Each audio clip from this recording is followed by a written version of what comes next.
Welcome back to Exercise Thought. Today's video is going to focus on preventing hamstring injuries. With more women and men playing AFL at the local sport, we've seen an increase in hamstring injuries recently. The main concern for us at the moment is that we're going in and out of lockdowns in Victoria. And with this inconsistent exposure to sport and the more people playing sport, especially AFL, we're concerned about a potential for increase in hamstring injury risk. Fortunately, there's some research that shows us that exactly the number of repetitions and exactly how often we need to practice these repetitions in order to reduce the risk of hamstring injury. We'll show you the exercises first with the help of Christina, and then at the end of the video, we'll tell you exactly when and how many you need to practice these exercises. The first exercise is a forward lean and back. You don't need to lean very far to make it a difficult exercise. Then we've got the hip hinge.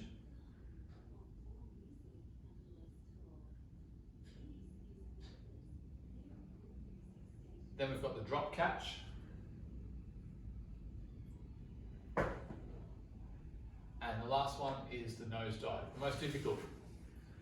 Starting with a hip hinge, then leaning forward, coming back, and back up. Those who are particularly practiced at these exercises can lean their nose all the way down to the floor and then slide out and back before returning to the start position.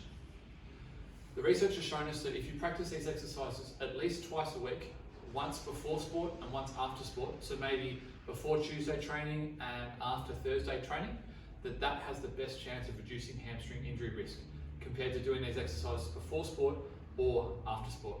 We recommend you do 2 sets of 5 repetitions for the first 2 exercises. That's the forward lean and the hip hinge. Do that for 2 weeks. So 2 exercises for 2 weeks for 2 sets of 5 repetitions.